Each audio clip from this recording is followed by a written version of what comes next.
सभी भक्तों का मेरे YouTube चैनल पर हार्दिक स्वागत है। आज हम आपको श्री कृष्ण के विराट रूप के दर्शन करवाएंगे।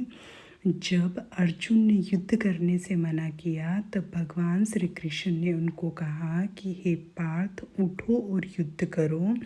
लेकिन जब अर्जुन ने कहा कि मेरे समक्ष सभी मेरे अपने हैं, मैं युद्ध नहीं कर सकता, तब श्री कृष्ण ने उनको अपना विराट रूप दिखाया, जिसको देखने के बाद अर्जुन ने कहा, हे भगवान श्री कृष्ण, मैं आपके शरीर में समस्त देवताओं को तथा अनेकों विशेष प्राणियों को एक साथ देख रहा हूँ और कमल के आसन पर स्थित ब्रह्मा जी को, शिवजी जी को और समस्त ऋषियों को और दिव्य सर्पों को भी देख रहा हूँ। हे विश्वेश्वर, मैं आपके शरीर में अनेकों हाथ, पेट, मुख और आँखें तथा चारों ओर से असंख्य रूपों को देख रहा हूँ। हे विश्वरूप, न तो मैं आपका अंत, न मध्य और न आदि को ही देख पा रहा हूँ। मैं आपको चारों ओर से मुकुट पहने हुए, गदा धारण किए हुए और चक्र सहित अपार तेज से प्रकाशित देख रहा हूँ और आपके रूप को सभी ओर से अग्नि के समान जलता हुआ, सूर्य के समान चकाचौंध करने वाले प्रकाश को कठिनता से देख पा रहा हूँ। हे भगवान, आप ही जानने योग्य परब्रह्मा परमात्मा हैं। आप ही इस जगत के परम आधार हैं। आप ही अविनाशी सनातन धर्म के पालक हैं और मेरी समझ से आप ही अविनाशी सनातन पुरुष हैं। आप अनादि हैं, अनंत हैं और मध्य रहित हैं। आपकी महिमा अनंत है। आपकी असंख्य भुजाएं हैं। चंद्र और सूर्य आपकी आँखें हैं। मैं आपके मुख से जलती हुई अग्नि के निकलने वाले तेज के कारण इस संसार को तपते हुए देख रहा हूँ। हे महापुरुष, संपूर्ण आकाश से लेकर पृथ्वी तक के बीच केवल आप ही अकेले सभी दिशाओं में व्याप्त हैं और आपके इस भयंकर आश्चर्यजनक रूप को देखकर तीनों लोक भयभीत हो रहे हैं। सभी देवों के समूह आप में प्रवेश कर रहे हैं। उनमें से कुछ भयभीत होकर हाथ जोड़कर आपका गुणगान कर रहे हैं और महर्षि गण और सिद्धों के समूह कल्याण हो इस प्रकार कहकर उत्तम वैदिक स्रोतों द्वारा आपकी स्तुति कर रहे हैं।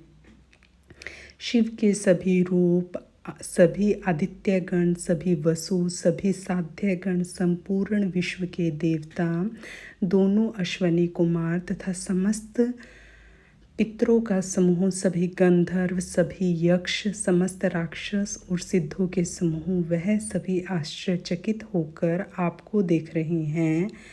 हे महाभाऊ, आपके अनेकों मुख, आँखें, अनेकों हाथ, जंघा, पैरों, अनेकों पेट और अनेक दांत के कारण विराट रूप को देखकर सभी लोग व्याकुल हो रहे हैं और उन्हीं की तरह मैं भी व्याकुल हो रहा हूँ। हे विष्णु, आकाश को स्पर्श करता हुआ अनेकों प्रकाशमान रंगों से युक्त मुख को फैलाए हुए और आपकी चमकती हुई बड़ी बड़ी आँखों को देखकर मेरा मन भयभीत हो रहा है। मैं न तो धैर्य धारण कर पा रहा हूँ और न ही शांति को प्राप्त कर पा रहा हूँ।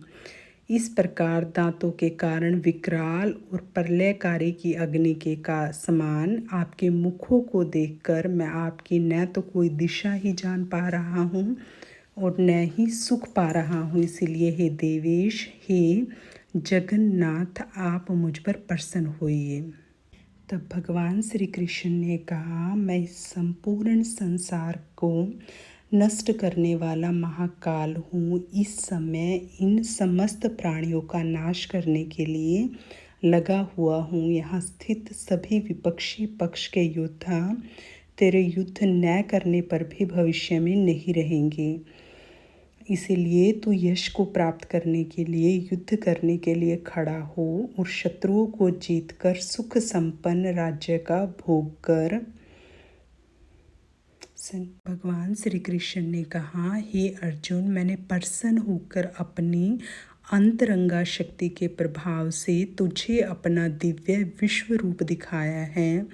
मेरे इस तजोमय अनंत विश्व रूप को तेरे अतिरिक्त अन्य किसी के द्वारा पहले कभी नहीं देखा गया।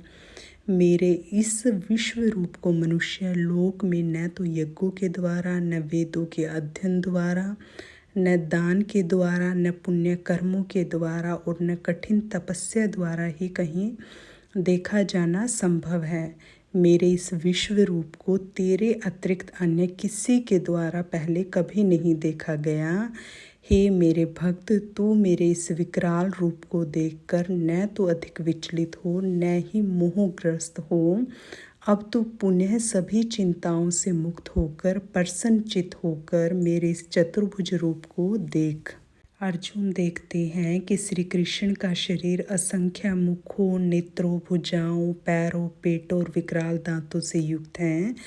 वह रूप सभी दिशाओं में फैला हुआ है, जिसकी कोई शुरुआत, मध्य या अंत दिखाई नहीं देता। उस रूप में अर्जुन समस्त देवताओं को, ब्रह्मा जी को, शिव जी को, ऋषियों को, नागों को और समस्त जीवों के समूह को एक साथ देख पाते हैं। वह रूप हजारों सूर्यों के साथ उदय होने के समान तेजस्वी है।